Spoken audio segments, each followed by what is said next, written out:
Bonjour à tous et bienvenue dans ce nouvel épisode de Vivez la Vendée. On est au Sable d'Olonne, plus précisément à la Chaume, et on va à la rencontre d'un expert en aquaculture. On va essayer de décrypter le monde de l'économie bleue. Suivez-moi. Salut Emmanuel. Bonjour Anaïs. Alors, tu peux nous dire pourquoi on est là aujourd'hui? Nous sommes ici pour expliquer le métier que j'exerce en tant qu'expert de justice en aquaculture. Je suis donc un spécialiste de l'économie bleue et je vous ai proposé de venir aujourd'hui chez Rocheteau puisque c'est le dernier vivier des Sables d'Olonne sur lequel on peut trouver des coquillages de qualité. On a refait l'intégralité de l'infrastructure pour qu'elle soit à la fois contemporaine, moderne et qu'elle soit sécurité en termes de traitement et de purification des coquillages. On a ajouté, tu vois comme ici, des bassins tactiles pour que les jeunes générations puissent s'emparer aussi du maintien, de la préservation, des activités, des coquillages, des crustacés, des poissons. Et en fait, c'est des termes assez compliqués, l'aquaculture, l'économie bleue. Est-ce que tu vas pouvoir nous expliquer de quoi on parle avec tous ces sujets qui ont l'air passionnants? Alors, c'est très facile. L'aquaculture, c'est la culture dans l'eau. Donc, tout ce qui va être de l'eau douce ou l'eau salée. Aujourd'hui, on est plutôt sur la partie salée puisqu'on va pouvoir retrouver des huîtres, des moules, des homards, etc. dans les viviers chez Rocheteau.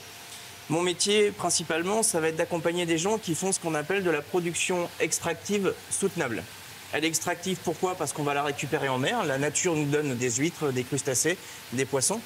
Et soutenable, pourquoi? Parce qu'il faut que l'année suivante, on ait la même quantité de ce qu'on a pu pêcher la première année pour pouvoir faire vivre les entreprises du littoral et pouvoir retrouver ce tissu économique qui fait vivre le cœur de la Vendée avec son littoral, son arrière-pays, mais également toute l'activité qui se passe en mer. Ici, vous avez des bassins dans lesquels on va trouver des huîtres qui ont été produites en Vendée, avec des conchiliculteurs qui sont à proximité des bassins, pas très loin. En gros, on est sur une dizaine à une quinzaine de kilomètres d'ici. Les coquillages arrivent. Ils vont pouvoir profiter des installations qu'on a mis en œuvre et qui sont faites par des entreprises vendéennes pour le bois, pour la partie plastique, etc. On va purifier ces coquillages et ces coquillages vont ensuite pouvoir être directement dégustés au sein du restaurant qui a été complètement remis en état pour que vous ayez le meilleur de ce que c'est faire la mer. Ce lieu, il vient d'être ouvert, c'est ça, récemment? Exactement. Donc c'est un lieu qui date de 1900, c'est-à-dire qu'on a plusieurs générations de Rocheteau qui se sont succédées. Et la dernière génération n'avait pas la capacité de pouvoir projeter l'intégralité de cet établissement dans le 21e siècle. Alors on a déjà au premier quart du 21e siècle, donc beaucoup de questions ont été posées. Et tu vois, les installations qu'on a ici, elles nécessitent à la fois de la compétence dans le domaine de la purification des coquillages, mais également la capacité à maintenir en bon état de vie tous les coquillages qu'on peut trouver et qu'on va pouvoir consommer. Et donc ça nécessitait bien évidemment de pouvoir conserver cet écrin, puisqu'on est en plein milieu de la Chaume, un quartier historique des Sables d'Olonne. On est face à la mer et il fallait qu'on puisse proposer à la fois des coquillages de qualité, donc une consommation, et à la fois un lieu réceptif dans lequel les gens puissent venir manger, déguster ces coquillages. Une partie des enfants peut aller jouer dans les bassins tactiles, les parents peuvent venir ici se fournir directement en coquillages, en crustacés, ou alors déguster directement ces mets sur les tables que vous avez ici face à la mer. D'accord. L'objectif, c'était vraiment de compiler et de compacter des éléments pour pouvoir mettre dans un même lieu des activités qui d'habitude coexistent peu ou mal, que sont la restauration, la vente à emporter, et pour ma partie, la partie traitement et purification des coquillages. Et ça, c'est difficile à mettre en place, justement, d'essayer de mettre du lien entre ces mondes-là? Exactement. On va être sur des animaux que nous, on va essayer de conserver au frais. Et imagine ici l'hiver, tu n'as pas forcément envie de manger à 14 degrés. Donc on va avoir des solutions qui vont nous permettre d'avoir du chauffage. Il y a des cheminées, il y a des inserts, des poêles à bois. Alors il faut pouvoir compiler ces deux activités, alors qu'elles paraissent au premier abord antagonistes. On va être capable de les joindre pour avoir, comme tu peux le voir ici, des coquillages et des crustacés qui vont être conservés dans un état de fraîcheur optimal. Ouais. Alors qu'à côté, on va avoir une cuisson sur braise, par exemple, puisque une des spécialités de la montée en gamme de cet établissement de restauration, c'est de pouvoir cuisiner comme sur un barbecue, mais dans une grande cuisine de restaurant. Okay. Donc le chaud et le froid, dans une ambiance qui est à la fois cocooning et sur laquelle on garantit la qualité sanitaire des aliments. Et comment tu t'es dit, j'ai envie de faire ce métier atypique, parce que tu es spécialiste en conseil, ça, dans l'aquaculture et tout. Comment tu t'es dit que c'était l'avenir et que c'est hyper important de travailler là-dessus? Alors moi je viens de la Bretagne Nord et pour tout te dire, j'ai écrit un bouquin justement sur ce sujet qui s'appelle Économie bleue, horizons et défis face au climat en mutation, dans lequel c'est mon métier, si tu veux, un peu expliqué à ma mère, puisque entre le petit cancre lycée agricole que j'étais et l'expert international que je suis venu pour les Nations Unies en économie bleue, il y a un monde. Carrément. Et j'ai tout simplement été propulsé dans ce milieu par ma passion. Je ne pensais pas qu'en étant chasseur sous-marin et en faisant de la plongée, j'aurais pu faire de cette activité mon métier. Et je me suis retrouvé de fil en aiguille à travailler pour des professionnels, des gros syndicats de producteurs d'huîtres, notamment les huîtres de Marennes-Oléron que beaucoup de gens connaissent.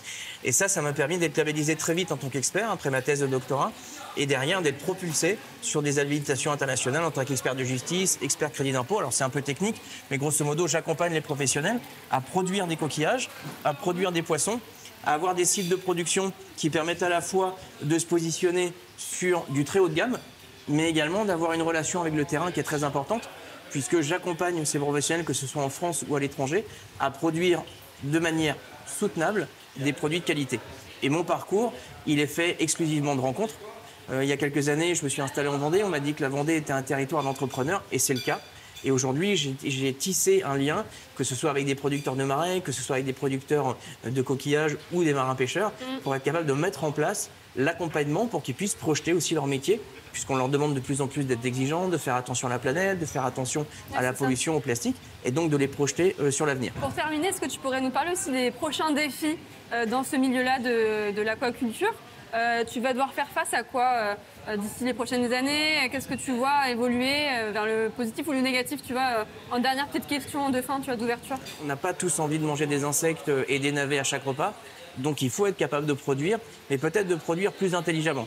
Je ne parle pas de mieux, mais plus intelligemment. Et on revient souvent, parce que comme disait Alain, l'histoire est un grand présent, à des solutions qui ont été proposées il y a 30, 40, 50 ans et qu'on a finalement mis de côté parce qu'on est allé sur du tout technologie, du tout biotech.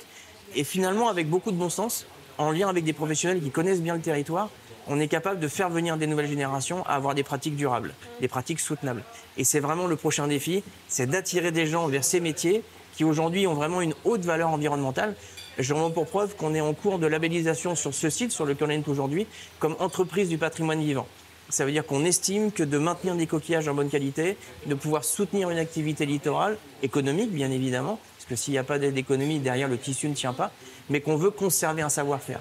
Et moi je pense à la transmission, je pense qu'on est dans le creuset ici de quelque chose qu'on peut vraiment transmettre, et que si on n'est pas capable de transmettre, il y a des métiers qui vont disparaître. Et on a tous envie de venir manger un plateau de fruits de mer avec la vue sur mer à la chaume. Élever des poissons, finalement, on pourrait penser que c'est pas de la bonne qualité, du coup, ce qu'on va manger. Là, tu nous montres l'inverse. Tu nous montres qu'avec une eau purifiée, etc., on peut, du circuit court, on peut manger très bien. Alors, j'accompagne des producteurs de poissons à Madagascar, en Méditerranée, au Maroc, etc., qui ont des poissons qui sont d'extrêmement bonne qualité. La question qui va se poser, c'est qu'est-ce qu'on leur donne à manger, puisque les poissons sont ce qu'ils mangent, comme nous. Donc si on leur donne des aliments de qualité, on aura des poissons de qualité. Après se pose la question du bien-être animal et tous ces éléments doivent être pris en compte dans leur entièreté pour être capable de proposer quelque chose qui tienne la route. Mais le grand défi aujourd'hui, il n'est plus d'aller vider les océans.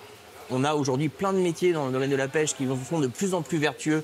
Il ne faut pas leur taper dessus, bien au contraire, il faut les accompagner. Il faut privilégier des circuits courts avec des produits de traçabilité.